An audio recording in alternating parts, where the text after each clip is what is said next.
Hi. So, this isn't going to be posted on the right day, but July 5th is my birthday. And so I decided that part of my birthday celebration was to look up historical events that happened on July 5th. The coolest present that I got is this cute little pig. The reason why this is the coolest is because A, it's cute, but also, so my Uncle Bob, when I was born, got one of these little pigs from the hospital gift shop when I was born. And I had that thing up until, 10 or 11. Accidentally left it in a hotel. My dad ended up having to drive 15 hours back to see if he could get it. It was lost. And I ended up crying for like 3 or 4 days. Like, it was sad because that was my piggy, right? Well, my sister was looking up pictures of hers because she has a little raccoon that she still has. And when she looked it up, she found that she could find the exact same pig. So, this is Piggy. But anyways, I'm not going to be crocheting or knitting because I have this big tangly mess that I need to untangle so I can finish making a baby sock. So that's what I'm going to be working on while I talk about these historical events. So we're going to start with the year 1301 with King Edward I of England trying to conquer an entire country.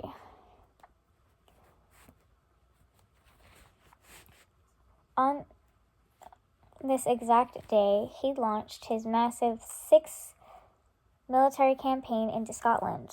He marched his army straight across the border from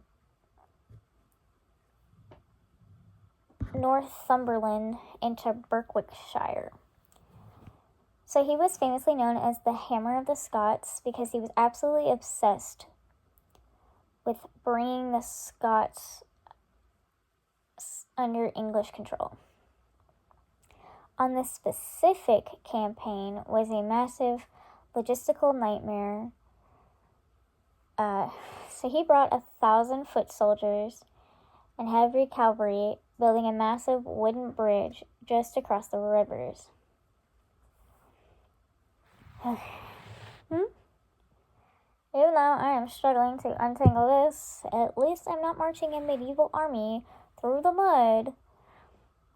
Edward needed an entire army and a massive military strategist just to keep track of his borders.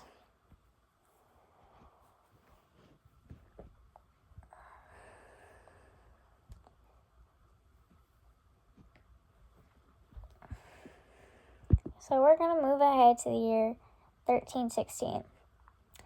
Now, of course, there was stuff that happened in between these years, but July 5th is just one of those dates in history that just not a lot of stuff happens on it. So there's going to be a lot of, jumps ahead of time. So in 1316, we're going from Scotland to the sunny plains of Greece for a massive and messy royal showdown battle of Manoleda. Now, to set the scene, this wasn't just a regular war. It was essentially the ultimate family property dispute. So there were two powerful European lords, Louis of Burgundy and Ferdinand of Majorca, who both claimed that they were the rightful rulers of a rich slice of Greece. So what was the catch? Well, neither man actually had personal blood claim to the land. They were both claiming the right to rule completely through their wives. I mean, talk about girl power. Ferdinand showed up with a fierce band of mercenaries, totally confident he was going to win the day. But Lois brought a secret weapon, the elite Byzantine heavy cavalry, and turned into an absolute disaster for Ferdinand. He didn't just lose the crown, he was killed right there on the battlefield, completely crushing his invasion at the young age of 38. Now, John was a local Frankish baron in Greece who had a major decision to make leading up to the war. Instead of backing his actual rulers, he decided to gamble and join Ferdinand's side. This was a big mistake. The moment that Ferdinand was killed, Louis of Burgundy captured John, labeled him an absolute traitor, and had him executed right there on the muddy battlefield. Sorry. To add insult to injury, Louis completely stripped the Nivolite family of all their lands and handed it over to his own loyal followers. So John went from a powerful baron to completely wiped off the map in a single afternoon. Talk about a bad day to pick a side.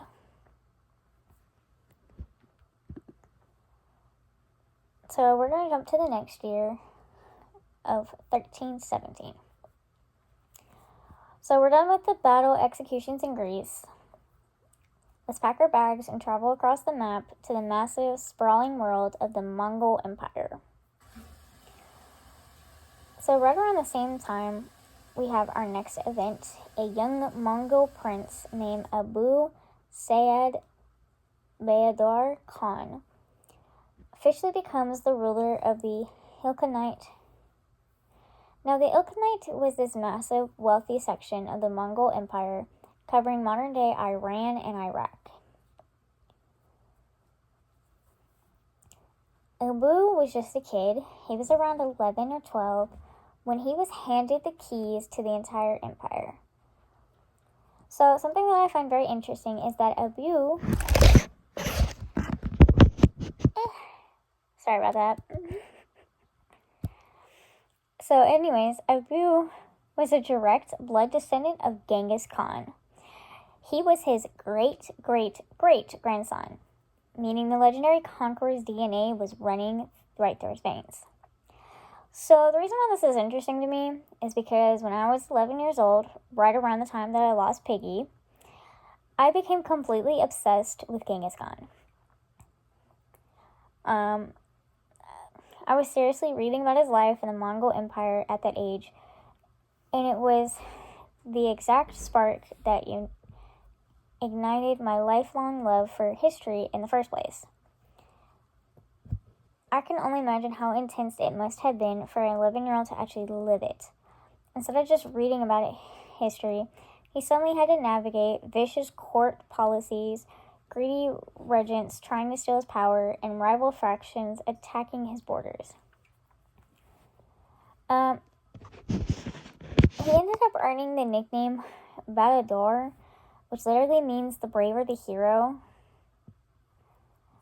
He eventually grew up to be a highly cultured ruler who actually managed to stabilize the realm for nearly 2 decades. Sorry, that song is my cat trying to jump on my bed. Anyways.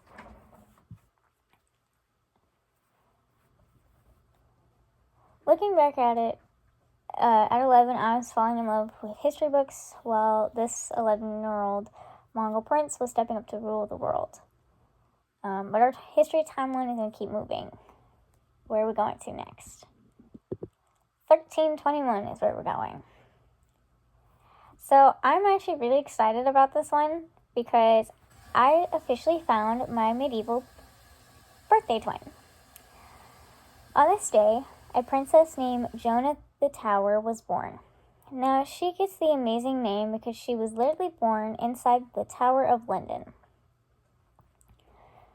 She was the youngest daughter of King Edward II and Isabella of France, who is known as the She-Wolf of France. And this is where our birthday twin connections has a hilarious twist. Joan was the youngest in her family, meaning she probably got all the attention. Meanwhile, I'm the middle kid. So our experiences growing up were totally different. Plus, her actual birth was a total hot mess. Her dad, King Edward, was a notorious terrible planner. When Isabella went to labor, the roof of her royal room in the tower suddenly began to leak rain right onto her labor bed. Edward was so embarrassed and furious that afterwards he straight up fired the constable of the tower on the spot. So while I'm enjoying a nice, dry, comfortable birthday today as a middle kid, my birth twin, Joanne, started her life as the youngest child getting rain on inside of a castle dungeon.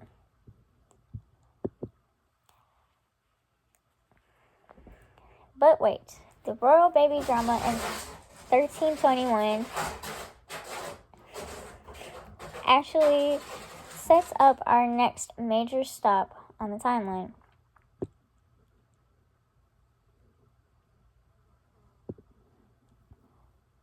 Because on July 5th, 1324, a massive royal wedding took place. King Charles IV of France marries Joan of Ivrea. Okay, so to keep family trees straight, because during the medieval times, they were twisty like a tornado, just going every which way. King Charles was the brother of Isabella of France. So that means he was the maternal uncle of my birthday twin, Princess Joanne. In fact, the little princess was literally named in honor of this brand new aunt. Now, Charles was under immense pressure when this wedding happened. He desperately needed a male heir to secure the French crown, and this was already his third attempt at a marriage. I guess three times is the charm. So, because Charles and Joanne of Ivrea, not the baby, but not my birthday twin, but the aunt, were actually first cousins. So they had to wait for a special blessing from the Pope just to walk down the aisle. Once they got it, Charles spared absolutely no expense. He commissioned one of the most famous, ultra-luxurious prayer books in the medieval history as a wedding gift for his new bride, called The Hours of Jeanne d'Evre. Their eventual coronation was such a lavish, over-the-top fashion statement that the royal government was still disputing the unpaid bills for food and jewels 5 years later. So while I'm over here keeping my birthday celebrations low-key, King Charles IV was treating his wedding like it was the ultimate medieval Met Gala and maxing out the royal credit cards.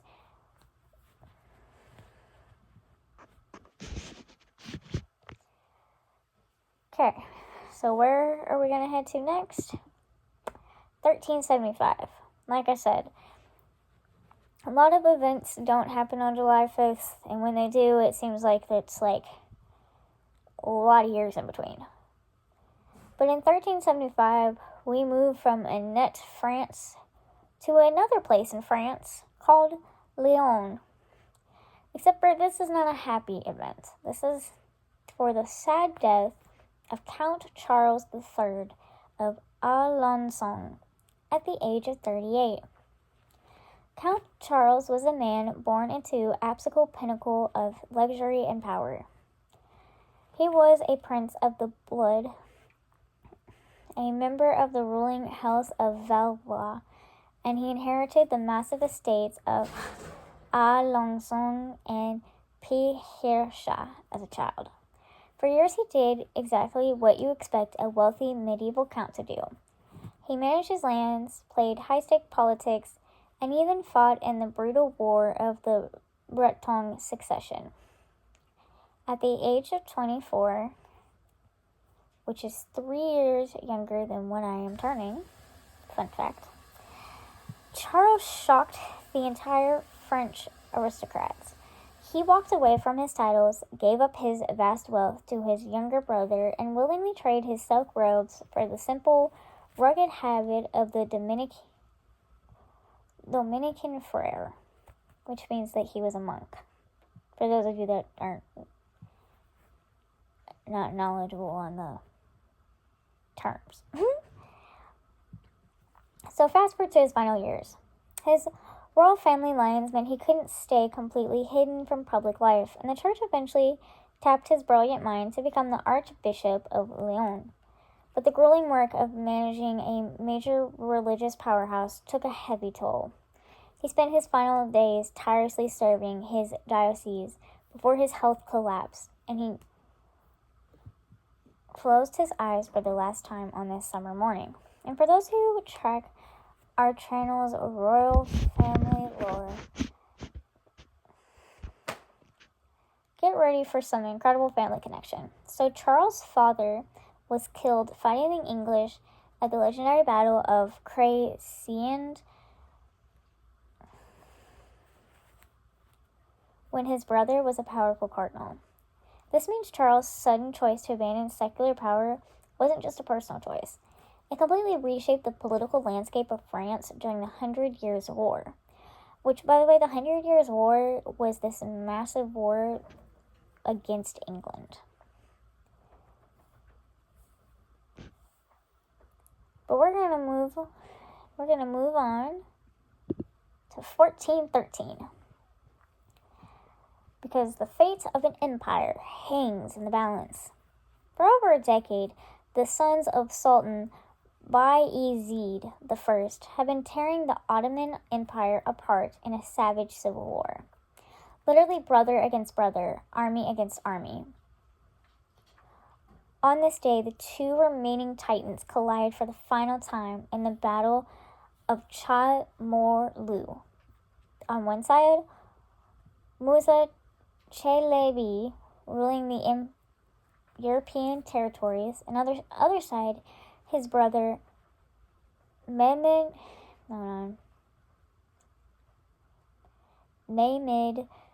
Chalabi marching up from Al-Tulio,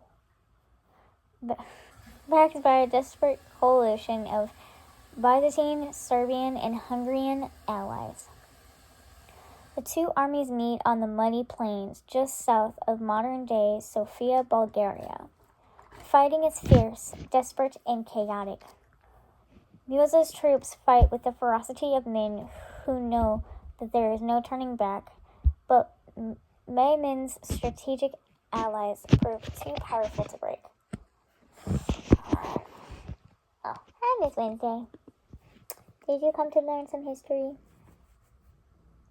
Anyways,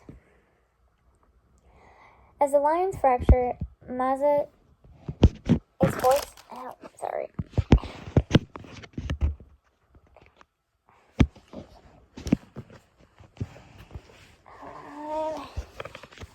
Technical difficulty.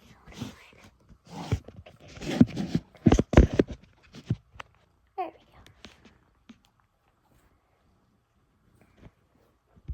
Strategic allies prove too powerful to break. As the line fracture, Musa is forced to flee the field, wounded and defeated.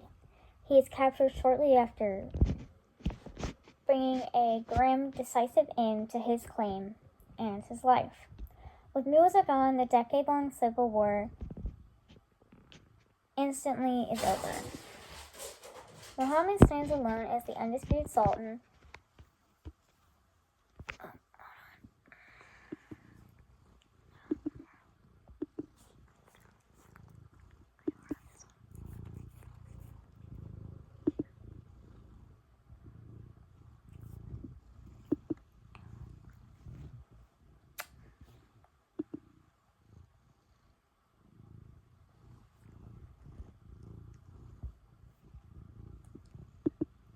Okay, so we're going to jump ahead to the year 1426. So we're heading back to medieval era for a milestone during the infancy of King Henry VI of England. Now I have a running theme on my channel of Henry VIII and Catherine of Aragon, well, they're back at it again because Henry VI is actually the great uncle of King Henry VIII. But here's where their family tree gets really interesting. So they weren't related by direct royal blood, but through a half-blood connection. So after Henry V died, the Queen Mother secretly remarried a Welsh courtier named Owen Tudor. Their son Edmund Tudor was Henry VI's half-brother. Edmund went on to father King Henry VII, who then in turn fathered Henry VIII. But going back to our date on July 5th, 1426, Henry VI was just an infant, literally only 4 years old. Because a toddler obviously cannot run a country or sign laws, a regency council of high-ranking nobles was governing the realm in his name. On this exact day, they officially issued a royal summons to gather up the members of the English Parliament, authorizing it directly under the baby king's official royal name. It takes a lot of careful coordination to run a kingdom under a strict, structured system when the ruler doesn't even know how to tie his shoes.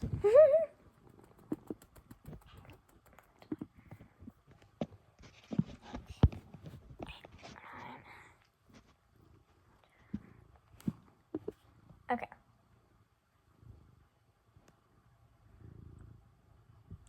So we're going to jump to 1436.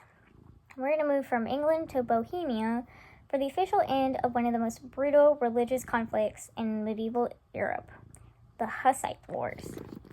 So for 17 long years, the Kingdom of Bohemia, which is modern day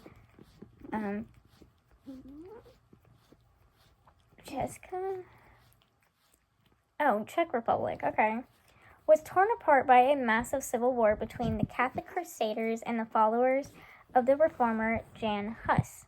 The Hussites were famous for using revolutionary tactics like building massive mobile fortresses out of farm wagons and using early hand cannons to defeat armored knights.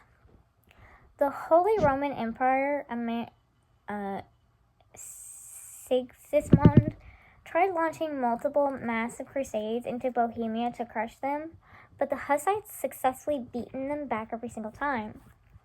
Realizing he couldn't conquer them by brute force, Sigismund finally sat down at the negotiation table. So on July 5th, 1436, in the town of Jalava, all 5 sides officially signed a peace treaty, which is known as the Compactata. So in a rare medieval compromise, the Catholic Church actually granted the modern Hussites the freedom to practice their Reformed faith, and in exchange, the people of Bohemia finally accepted Sigismund as their official king. This was a historic, monumental day that finally brought quiet rest to a landscape that had been ravaged by war for nearly 2 decades.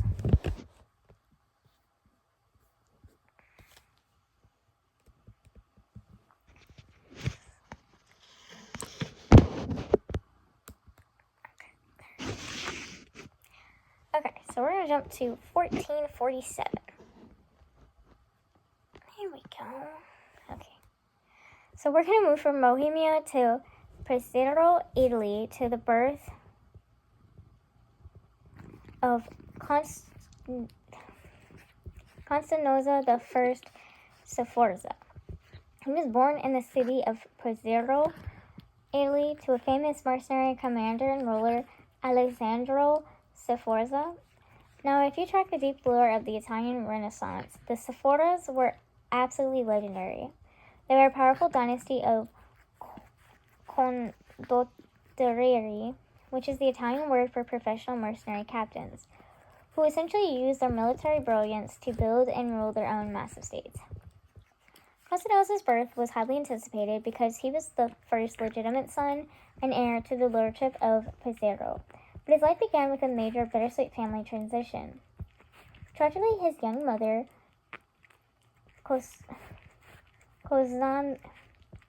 Costanza, passed away from complications just a few days after giving birth to him. Baby Costanzo and his older sister, Baptista, were actually sent to the royal court of Milan to be brought up and educated by their powerful uncle, the Duke of Milan. Despite a rocky and difficult start, Costanzo grew up to be an exceptionally talented soldier, brilliant poet, and great patron of the arts. So he's actually noted that unlike many brutal rulers of his era, Costanzo had a rare reputation for avoiding a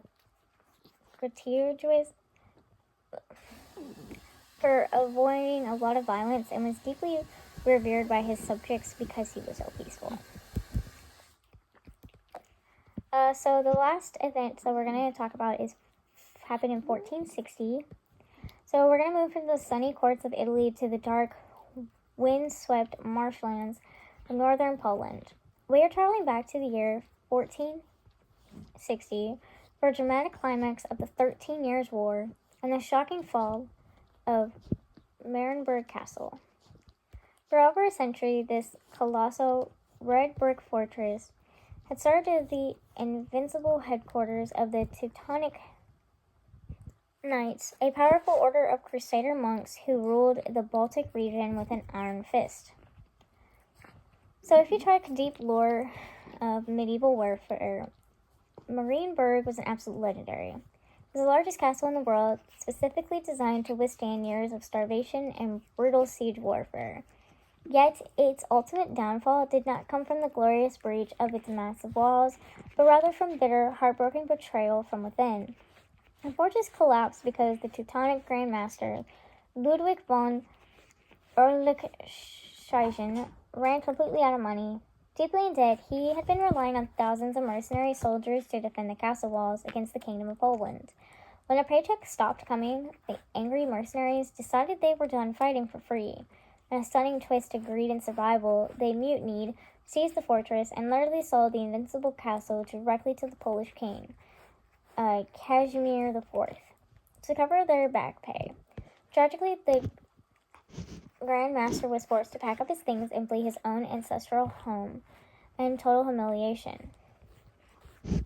Despite the devastating loss of the capital, the Teutonic Knights survived the disaster, moved headquarters farther east, and continued to fight bitterly for another 9 years. Historians actually note that this bloodless capture of Marienburg completely shattered the illusion of Teutonic invincibility, permanently shifting the balance of power in Eastern Europe forever. So that's our last event. And I'm an idiot. I read that wrong. That happened in 1457, not 1460. My bad. But like I said, happy birthday to me. This is probably going to get posted later, because right on my birthday, I had really bad sinuses that has taken multiple days to get over. So, yeah. But before I go, Miss Wednesday, would you like to say goodbye? Say bye. Have a good day. If you want, you can drive a little wave emoji so you can say hi to her. But yeah, take care. I hope you guys have a great day. Bye.